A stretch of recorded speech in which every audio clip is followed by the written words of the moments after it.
من الشیطان اللعین الرجیم بسم اللہ الرحمن الرحیم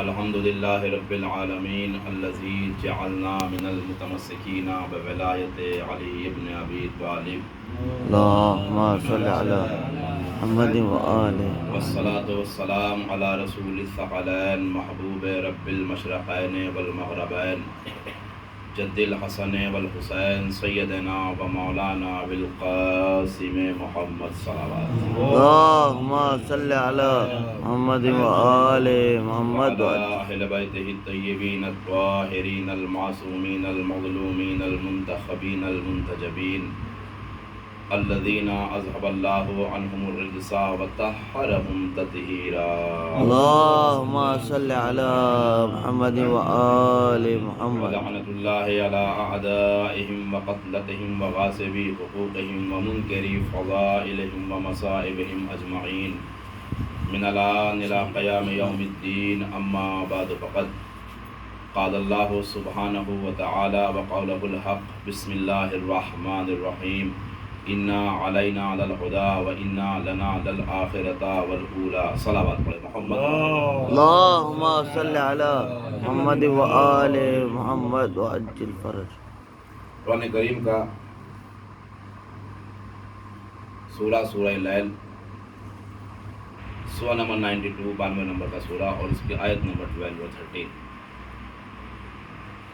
یہ دو آیت کریمہ ہیں جس میں خالق کائنات نے ہدایت کی ذمہ داری اپنے اوپر لی ہے اور یہی ہمارا ٹاپک بھی رہے گا ہے.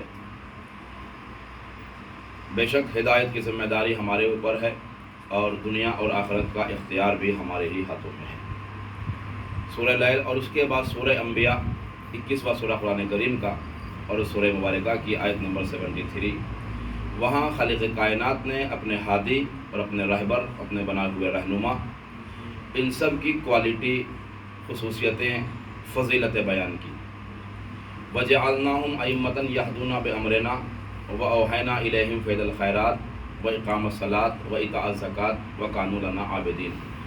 جنہیں ہم ہادی بناتے ہیں، جنہیں ہم رہبر بناتے ہیں، جنہیں ہم خلیفہ بناتے ہیں، جنہیں ہم امام بناتے ہیں، وہ ہمارے حکم سے ہدایت کرتے ہیں اور ہم نے ان کے اوپر وحی نازل کر دی ہے فعل خیر عمل خیر کرنے کی، نماز قائم کرنے کی، زکوٰۃ ادا کرنے کی.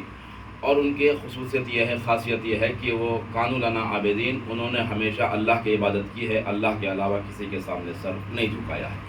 یہ قرآن کریم کی دو آیتیں ہیں اور مسلسل انشاءاللہ 12 یا 13 دن انشاءاللہ انہی آیات کو آپ کے سامنے گفتگو ہوگی. صلوات پڑھے محمد والے محمد. اللہم صل علی محمد وآل محمد. کیونکہ ہمارا موضوع یا ٹاپک ہادی اور ہدایت کے عنوان سے ہماری بات ہو رہی ہے اور فہرست کے اعتبار سے یا کاؤنٹنگ کے اعتبار سے آج کی دوسری مجلس ہے، لیکن تاریخ کے اعتبار سے آج اس کو پہلی مجلس سمجھیے آپ، کیونکہ چاند نہیں ہوا ہے. بہرحال اچھا، یہ بھی ایک خوش نصیبی ہے، یہ اللہ نے ایک چانس ایک موقع آپ کو اور دے دیا کہ آپ فرش عزا پہ آ کے شہزادی فاطمہ زہرا کو اور پرزا پیش کر سکیں.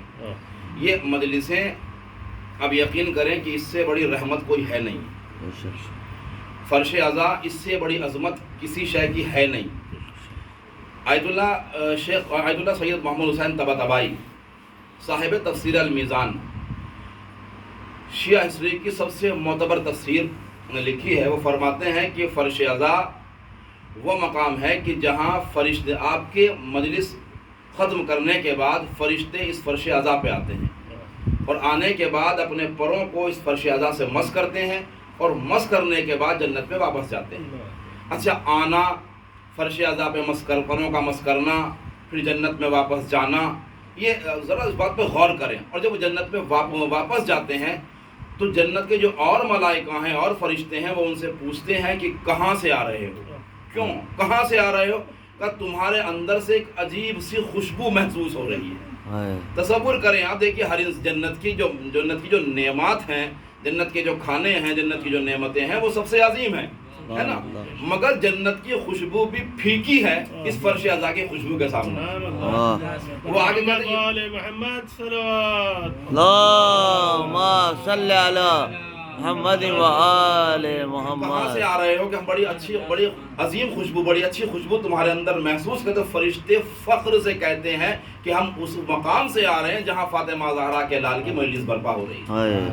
تو یہ فرش ازا بڑی عظمت والی جگہ ہے. میں ایک جملہ کہوں, فرش ازا عرش اعظم سے کم نہیں ہے. آہا. دیکھیں جو پڑھوں گا, میں نے کہا نا کل ہی میں نے کہا جو پڑھوں گا ذمہ دار جو پڑھوں گا آپ کو پروف کروں گا. فرش ازا عرش اعظم سے, عرش اعظم سب سے بڑا عرش, فرش ازا عرش اعظم سے کم نہیں ہے. آہا. آپ کہیں گے دلیل کیا ہے؟ دلیل یہ ہے کہ اللہ نے جب پیغمبر کو نور فاطمہ دینا تھا, ہدیہ کرنا تھا, تو اللہ نے آواز دی میرے محمد ساری کائنات تمہارے قدموں میں ڈال دوں گا, سب کچھ تمہیں عطا کروں گا, دنیا ہی میں عطا کروں گا, قرآن دنیا میں عطا کر دوں گا, احکامات دنیا میں عطا کر دوں گا, سب کا پوری کائنات تمہارے قدموں میں دنیا ہی میں ڈال دوں گا. مگر اے محمد اگر تمہیں فاطمہ زہرا کا نور چاہیے تو تمہیں عرش اعظم تک آنا پڑے گا. یہ جو آپ سنتے ہیں نا معراج, پیغمبر کو ایک نہیں کئی بار معراج ہوئی ہے, اور معراج کا ایک مقصد تھا فاطمہ زہرا کا نور عطا کرنا, بلکہ دو مقصد, ایک ہے شہزادی فاطمہ زہرا کا نور محمد کو دینا, اور ایک علی کی ولایت کا بیان کرنا. معراج کے دو مقصد اہم ہیں, ایک شہزادی فاطمہ زہرا کا نور دینا اور دوسرے ولایت علی کا بیان کرنا. اے محمد ساری دنیا سب چیزیں سارے فضائل سب کچھ تمہیں دنیا میں دے دوں گا, مگر فاطمہ زہرا کا نور اتنا عظمت والا ہے, اتنا بلندی والا ہے, اتنا وقار والا ہے, اتنا عزت والا ہے کہ تمہیں اس نور کے لیے عرش اعظم تک آنا پڑے گا. تو جس فاطمہ زہرا کے نور کو لینے کے لیے محمد کو دنیا چھوڑ کے عرش اعظم تک جانا پڑا ہے, اگر آپ چاہتے ہیں کہ وہ فاطمہ زہرا آپ کے گھر پہ آ جائے تو خالی فرش ازا بچھا دو, فاطمہ زہرا آ جائے گی. سبحان اللہ, سبحان اللہ. اللہم صلی علی محمد وآل محمد. فرش ازا وہاں پیغمبر کو جانا پڑا ہے, اور اگر آپ چاہتے ہو رسول کی بیٹی آپ کے گھر آ جائے تو خالی حسین کا فرش ازا بچھاؤ. آہا. یہ کوئی مسئلہ تو نہیں اوتھینٹک والا, کوئی مسئلہ کہ اوتھینٹک ہے کہ نہیں ہے فاطمہ زہرا کا آنا. فرمایا معصوم فرمایا جہاں جہاں ہمارا ذکر ہوتا ہے ہم وہاں ہوتے ہیں. صلوات پڑھے محمد والے محمد. اللہم صلی علی محمد وآل ایک دن مل محمد. جانا آپ کا اور زیادہ ہو جانا, بلکہ ایک دن کیا, میں نے کل جملہ کہا تھا, ہماری تو 365 سے 360 دن زندگی عزاداری ہے. ہمارا مقصدی خلقت مقصدی عزاداری ہے, عزائے حسین ہے, حسین کرنا ہے. ایک سوال, اچھا کل ایک سوال یہی رہ گیا تھا, میں نے بات یہاں ختم کر دی تھی کہ عزاداری کیوں, ہر سال کیوں. اور بھی ایک نیا سوال, دوسرا سوال کہ صاحب وہ ایک صلوات پڑھے محمد والے محمد. اللہم صلی علی محمد وآل بہت محمد. سمپل, میں آپ کو اتنا سخت میں الجھاؤں گا نہیں کہ سوچیں سمجھ میں آئے نہیں. بہت سمپل اردو اور بہت سمپل بات میں آپ کے سامنے کروں گا کہ صاحب اس سال کا پہلا دن ہے محرم, اور پہلے دن تو یہ ہونا چاہیے نیو ایئر فرسٹ ڈے ہے, پہلا دن ہے, تو پہلا دن تو سیلیبریشن ہونا چاہیے, خوشیاں منانی چاہیے, انجوائے کرنا چاہیے, عید منانا چاہیے کہ اس سال کا پہلا دن ہے. اور یہ شیعہ عجیب ہے کہ سال کے پہلے دن یہ روتے ہیں, ماتم کرتے ہیں, غم مناتے ہیں, آنسو بہاتے ہیں, جبکہ طریقہ دنیا یہ ہے کہ سال کے پہلے دن انسان خوشیاں مناتا ہے, انسان سیلیبریٹ کرتا ہے کہ اس سال کا پہلا دن نیا دن ہے, نیا سال شروع ہوا ہے, نئی بات ہوئی ہے. اب ایک اچھا طنز کس پہ ہے, شیعوں پہ. حالانکہ دسمبر میں سب منا لیتے ہیں, مگر پھر بھی کیونکہ بات محرم کی ہے, بات غم حسین کی ہے, تو طنز اس بات پہ ہوتا ہے کہ سال کے پہلے دن خوشی منانا چاہیے. میں ایک سوال کروں, اگر ان سے کوئی پوچھے نافہم لوگوں سے کہ سال کے پہلے دن انسان کو خوشی منانا چاہیے کیونکہ خوشی کا دن ہے, سال کا پہلا دن ہے, اگر ان سے کوئی پوچھے کہ جب آپ کی زندگی کا پہلا دن تھا اور آپ پہلے دن دنیا میں آئے تھے, وہ زندگی کا پہلا دن تھا اور سال کا بھی پہلا دن تھا, تو آپ دنیا میں خوشی مناتے ہوئے آئے تھے یا روتے ہوئے آئے تھے؟ ہائے ہائے, سبحان اللہ, سبحان اللہ. میں نے کہا نا میں بہت سمپل پڑھوں گا. دنیا میں جب آپ آئے تھے, ہم پہ تم اعتراض کرتے ہو کہ شیعہ سال کے پہلے دن خوشی مناتے ہیں, غم مناتے ہیں, روتے ہیں, آنسو بہاتے ہیں, پہلے روتے ہیں. پہلے دن تو ہنسنا چاہیے, خوشی منانا چاہیے. تو جو سال کا پہلا دن آپ کا تھا, بلکہ زندگی کا پہلا دن, تمہاری لائف کا پہلا دن, وہ تمہارا سال کا پہلا بھی دن بھی تھا, زندگی کا پہلا دن بھی تھا, تو اس دن جناب ہنستے ہوئے آئے تھے یا روتے ہوئے آئے تھے؟ تو دنیا کا ہر پیدا ہونے والا انسان یہی کہے گا کہ وہ روتا ہوا آیا تھا۔ اچھا، اگر آپ میں سے کوئی ڈاکٹر تو یہ بتائے گا اگر ولادت بچے کی ہو اور بچہ نہ روئے تو کیا ہوتا ہے؟ اگر بچے کی ولادت ہو اور بچہ نہ روئے تو کیا ہوتا ہے؟ تو آپ کہیں گے ڈاکٹر مار کے رلاتا ہے۔ نیا ایک نیو بورن بیبی، نیا بچہ نوزائیدہ بچہ دنیا میں آیا اور رویا نہیں، ڈاکٹر نے اسے پکڑے مارنا شروع کیا۔ ڈاکٹر صاحب نیا بچہ ہے، ابھی پیدا ہوا ہے، ابھی اس نے کوئی غلطی کی ہے، کوئی خطا کی ہے، اسے مار کیوں رہے ہو؟ کہ مولانا ماروں گا تو روئے گا، ماروں گا تو روئے گا، تو روئے گا تو کیا ہوگا؟ کہنے گا روئے گا تو پتہ چلے گا کہ زندہ ہے، روئے گا تو پتہ چلے گا کہ زندہ ہے۔ تو ہر سال جو ہم روتے ہیں دنیا کو بتاتے ہیں زندہ قوم ہے، مردہ نہیں ہے۔ صلوات پڑھیں محمد والے محمد۔ اللہم صلی علی محمد و آل محمد۔ تو رونا زندگی کی علامت ہے۔ بچہ روئے گا تو پتہ چلے گا کہ یہ زندہ ہے، بچہ روئے گا تو پتہ چلے گا۔ تو رونا زندگی کی علامت ہے، نہ رونا موت کی علامت ہے۔ رونا زندگی کی علامت ہے۔ اچھا، ہماری اور آپ کی تو بات ہی کیا، ہمارے اور آپ کے ساری دنیا کے دادا حضرت آدم جب وہ دنیا میں آئے تھے نا، ایک ہی اعتراض روتے ہیں شیعہ، جب وہ دنیا میں آئے تھے تو روتے ہوئے آئے تھے کہ ہنستے ہوئے آئے تھے؟ جب آدم کا دنیا میں پہلا دن تھا، پہلا دن آدم دنیا میں آئے، یہاں دنیا میں آئے تھے، تو ہنستے ہوئے آئے تھے یا روتے ہوئے آئے تھے؟ آدم جب دنیا میں آئے تو روتے ہوئے آئے تھے۔ ہنستا ہوا کون آیا تھا؟ شیطان آیا تو ہنستا ہوا آیا تھا۔ آدم آئے تو روتے ہوئے آئے، شیطان دنیا میں آیا تو ہنستا ہوا آیا۔ آدم رو رہے ہیں، جنت سے نکال دیے گئے، شیطان ہنس رہا، جنت سے نکلوا دیا۔ سال کا پہلا دن، زندگی کا پہلا دن، آدم دنیا میں آئے تو روتے ہوئے آئے، شیطان آیا تو ہنستا ہوا آیا۔ یا میں جملہ بدلوں، آدم آئے تو غم مناتے ہوئے آئے، شیطان آیا تو خوشی مناتا ہوا آیا۔ سال کا پہلا دن، زندگی کا پہلا دن، آدم آئے تو غم مناتے ہوئے آئے، شیطان آیا تو خوشی مناتا ہوا آیا۔ محرم کے پہلے دن دیکھ کے پتہ لگا لو، جو روتا ہوا نظر آئے سمجھو آدم والا ہے، جو خوشی مناتا نظر آئے سمجھو شیطان والا ہے۔ یہ جملہ اور آسان کر دوں، محرم کے پہلے دن پتہ لگا لو، جو غم مناتا نظر آئے سمجھو آدمی ہے، آدم کی اولاد ہے، جو خوشی مناتا نظر آئے سمجھو شیطان کی اولاد ہے۔ صلوات پڑھیں محمد والے محمد۔ اللہم صلی علی محمد و آل محمد۔ شیعت کی کوئی بھی بات بلا دلیل نہیں ہے۔ یہ تو آج ہمارے یہاں ایک گوگل والے فتوے مجتہد پیدا ہو گئے، واٹس ایپ جو نئے فتوے دینے لگے ہیں، ورنہ شیعت کی ہر ہے نا آج کے وقت میں جو زیادہ مجتہد ہیں وہ واٹس ایپ والے ہوتے ہیں، گوگل والے، واٹس ایپ والے مجتہد، وہ خالی سنا آپ نے کہیں سے۔ اچھا، اسی لیے میں یہ جملہ ہر مجلس میں ریپیٹ کروں گا کہ اپنے عقیدوں کو مضبوط کرو، اپنے عقیدوں کو سنوارو۔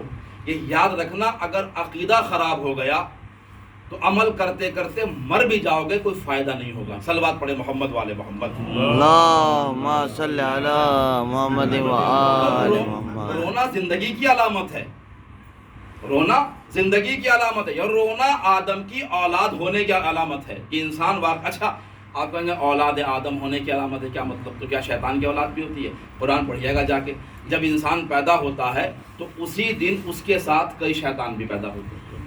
قرآن کریم کی آیتیں میں پڑھوں گا انشاءاللہ، قرآن کریم کی آیتیں ہیں، تو یہی پتہ لگ جاتا ہے کہ کون آدم کی اولاد ہے، آدم والا ہے، اور کون شیطان والا ہے۔ صلوات پڑھے محمد والے محمد۔ اللہم صلی علی محمد و آل محمد۔ اچھا، کہنے صاحب نہیں، اچھا ٹھیک ہے، آپ روتے ہو، کیوں روتے ہو؟ کہنے حسین حسین شہید کر دیے گئے، رسول نبی کا نواسہ مار دیا گیا، نبی کا نواسہ قتل کر دیا گیا۔ تو پھر اچھا، میں نے کہا نا ہر آدمی تو پڑھا لکھا ہونے لگا ہے، کہنے لگا کہ شہادت اگر حسین کی ہوئی ہے تو شہادت تو ایک منصب ہے، شہادت ایک اسٹیٹس ہے، شہادت ایک مقام ہے، شہادت ایک بلندی ہے، شہادت ایک رتبہ ہے۔ تو حسین کو شہادت مل گئی تو تمہیں تو خوش ہونا چاہیے کہ حسین کو ایک منصب مل گیا ہے۔ شہادت ایک منصب، ایک عہدہ ہے، ایک اسٹیٹس، ایک مقام ہے کہ حسین کو شہادت مل گئی، لہذا حسینیوں کو، شیعوں کو خوش ہونا چاہیے عاشور کے دن کہ حسین کو شہادت مل گئی، حسین کو منصب مل گیا، عہدہ مل گیا۔ ٹھیک ہے، اگر یہی بات تمہاری مانی جائے کہ شیعوں کو خوش ہونا چاہیے عاشور کے دن کیونکہ حسین کو شہادت مل گئی ہے اور حسین شہید و شہادت ایک منصب ہے، شہادت مل گئی ہے، تو پھر کائنات کے سارے مسلمانوں کو 10 ذی الحجہ کو غم منانا چاہیے، اس لیے کہ ایک نبی کا بیٹا، ایک نبی شہادت سے محروم رہ گیا۔ بھائی آپ ذی الحج کو خوشی مناتے ہیں نا، ذی الحج کو قربانی کرتے ہیں، خوشی مناتے ہیں، عید مناتے ہیں، عید الاضحیٰ مناتے ہیں نا، کیوں مناتے ہیں؟ اسماعیل قربانی کرتے ہیں، اسماعیل قربان ہونے سے بچ گئے۔ ہم پہ اعتراض شیعوں پہ یہ ہے کہ شیعوں کو خوشی منانا چاہیے عاشور کے دن، کیوں؟ کیونکہ حسین کو منصب شہادت مل گیا ہے، حسین شہادت ایک منصب ہے، ایک عہدہ ہے، تو اگر ہمیں خوشی منانا چاہیے عاشور کے دن تو سارے مسلمانوں کو عید الاضحیٰ کے دن غم منانا چاہیے کہ اسماعیل شہید ہونے والے تھے مگر شہادت نہیں ملی۔ مگر کم سے کم عقل رکھنے والا انسان بھی یہی کہے گا کہ نہیں مولانا صاحب وہاں خوشی منائی جائے گی، کیوں؟ یا وہاں خوشی منائی جائے گی، یہاں غم منایا جائے گا، کیوں؟ کہا کیونکہ وہاں جان بچ گئی اس لیے خوشی منائی جا رہی ہے، یہاں جان چلی گئی اس لیے غم منایا جا رہا ہے۔ صلوات پڑھے محمد والے محمد۔ اللہم صلی علی محمد وآل محمد۔ تو ایک صلوات پڑھتے ہیں محمد والے محمد۔ اللہم صلی علی محمد وآل محمد۔ اچھا یہ پہلے یہ فتوے ہوتے تھے ایسے یہ باہر سے ہوتے تھے، ابھی تو ہمارے یہاں مفتی بہت پیدا ہو گئے، اور جتنے فتوے عزائے حسین پہ ہوتے ہیں، جتنا اٹیک عزائے حسین پہ ہوتا ہے شاید کسی چیز پہ نہیں ہوتا ہے۔ مگر انسان یہ بھول جاتا ہے کہ دنیا کے بڑے سے بڑے ظالم قبر جہنم کے گڑھے میں پیوست ہو گئے، مگر آج تک کوئی بھی حسین کی عزا کو نہ روک سکا۔ آج تک میں مثال دوں آپ کو، آپ سب سے بڑا ظالم کسے سمجھتے ہیں؟ یزید کو نا، متوکل یزید سے بڑا ظالم ہے، متوکل یزید سے جانتے ایک جملہ پڑھتے ہو آپ زیارت وارثہ میں، فیا لیتنی کنتو معکم، کاش کے ہم کربلا کے میدان میں ہوتے، تو کیا کرتے آپ اپنی جان حسین پہ قربان کر دیں، ہے نا؟ یہی پڑھتے ہو نا آپ، یہی آپ کا تصور خیال یہ ہوتا ہے، کاش تمنا ہوتے، کاش کہ ہم کربلا کے میدان میں ہوتے۔ متوکل کہتا ہے کاش کہ میں کربلا کے میدان میں ہوتا، کیا کرتا؟ کہتا ہے کاش کہ میں کربلا کے میدان میں ہوتا تو کیا کرتا کہ میں حسین پہ اور ظلم کرتا۔ یزید کے کیے ہوئے ظلم متوکل کو کم دکھائی دے رہے تھے، یزید کے کیے ہوئے مظالم متوکل کو کم دکھائی دے رہے تھے کہ اگر میں کربلا میں ہوتا تو حسین پہ اور ظلم کرتا، اور اس نے کیے، وہ فرات کو کاٹ کے قبر حسین تک لایا، ہل چلوائے قبر حسین، اس نے ظلم میں کوئی کمی نہیں کی، اتنا بڑا ظالم۔ ایک دن اس نے اعلان کیا اپنی بستی میں، اپنے ٹاؤن میں کہ دیکھو حسین کی عزاداری نہیں ہوگی، یہ جو آج ہے نا عزاداری پہ اٹیک فتوے، عزا کم کرو، کم ہے بہت، یہ آج کا نہیں ہے، آج تو آپ تو آج فیس کر رہے ہو، اسی زمانے سے، یہ اسی زمانے سے۔ کیوں؟ سب سے زیادہ دشمنی عزاداری سے اسی لیے ہے کیونکہ سب سے زیادہ درس اور لیسن دنیا کو عزاداری سے ملتا ہے۔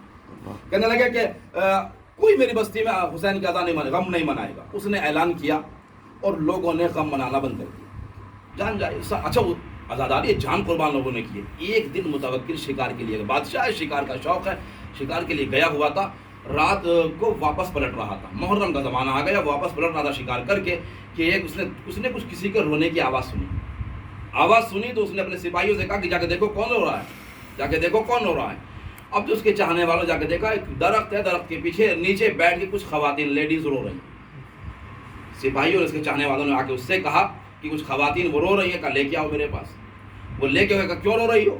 شاید کوئی پریشانی ہو، کیوں رو رہی ہو؟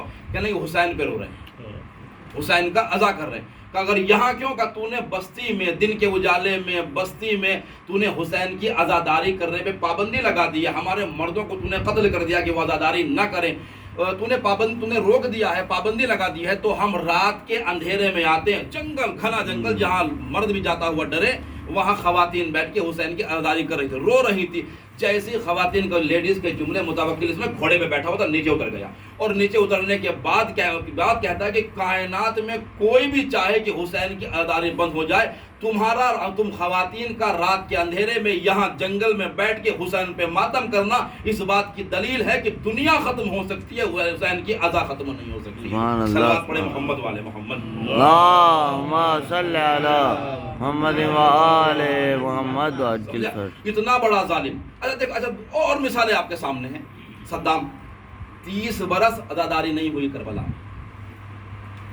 جنریشن چینج، جو نیو جنریشن اس کو پتہ ہے عزاداری ہوتی کیا ہے، مگر اور اس کے بغیر جب اس کے واسطے جہنم ہونے کے بعد جب پہلا چہلم آیا ہے، جب پہلا اس کے جہنم میں جانے کے بعد پہلا چہلم آیا ہے، تو مرتے مرتے قبر میں سوچ رہا ہو کہ اگر عزاداری بند نہ کرتا تو اتنے لوگ حسین کے چاہنے والے نہ آتے۔ تو یہ عزاداری میں مثال دوں، عزاداری یہ اندر کے طریقے سے اندر ہی بولتے ہیں نا، بھیتر کو اندر، جتنا اس کو آپ مسلو گے اتنی ہی خوشبو پیدا ہوگی۔ عزاداری اسی طریقے سے، عزاداری اس معجزے کا نام ہے کہ جتنا اس پہ حملہ کیا جائے گا، جتنا اس پہ اٹیک کیا جائے گا، جتنا اس کو روکا جائے گا، اتنی ہی بلند ہوگی۔ کیوں بلند ہوگی؟ اس لیے کہ عزاداری ہماری اور آپ کی ایجاد نہیں ہے، عزاداری ہماری اور آپ کی رسم نہیں۔ اگر کوئی رسم ہوتی تو ختم ہو جاتی، رسم ہوتی، رواج ہوتا تو بند ہو جاتا، ختم۔ عزاداری ہماری اور آپ کی، عزاداری فاطمہ زہرا کی قائم کردہ ہے۔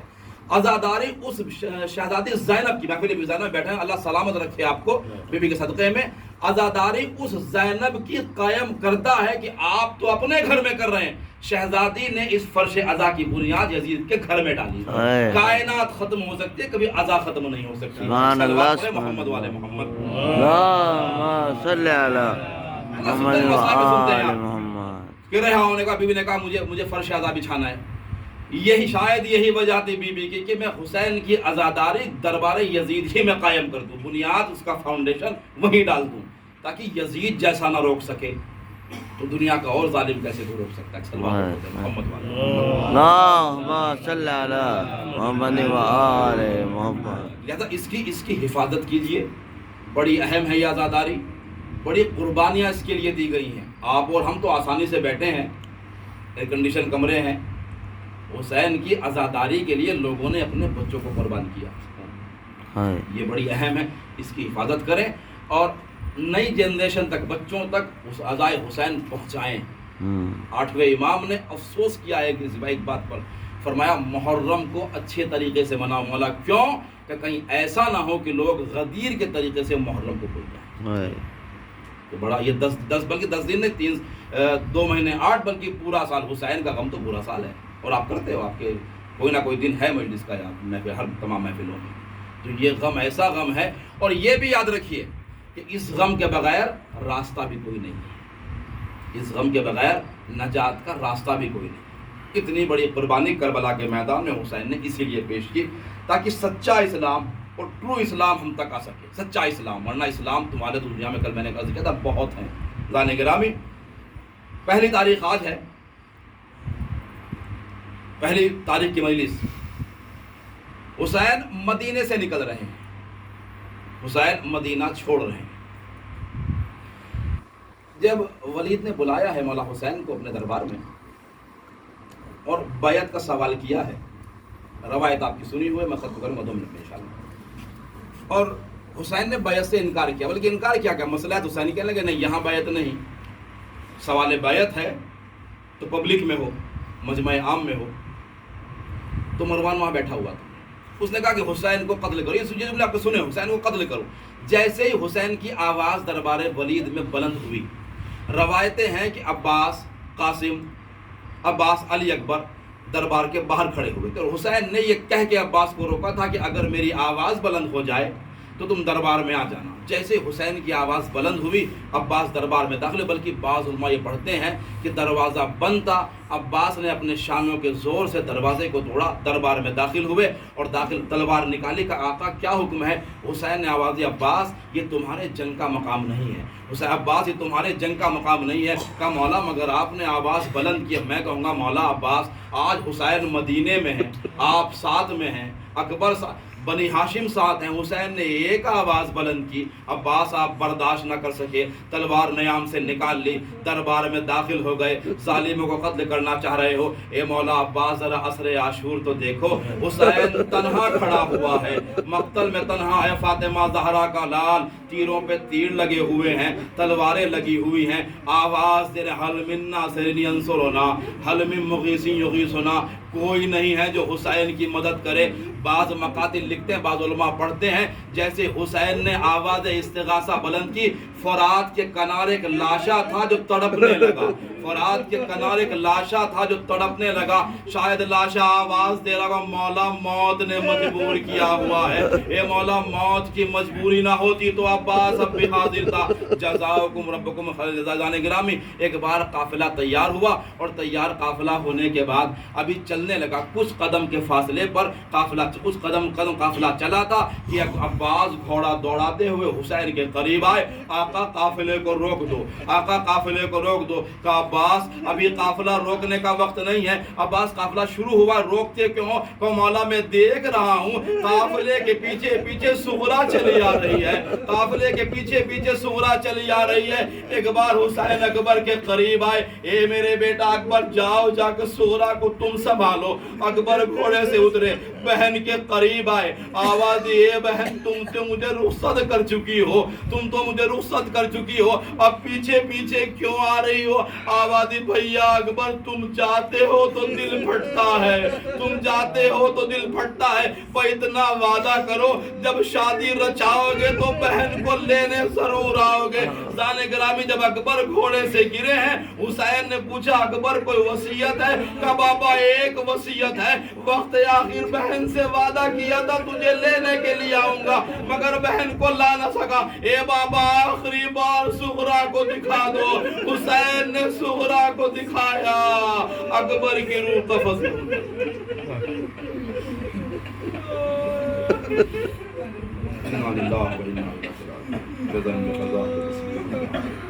وسيعلم الذين ظلموا ينقلبون یا حسین.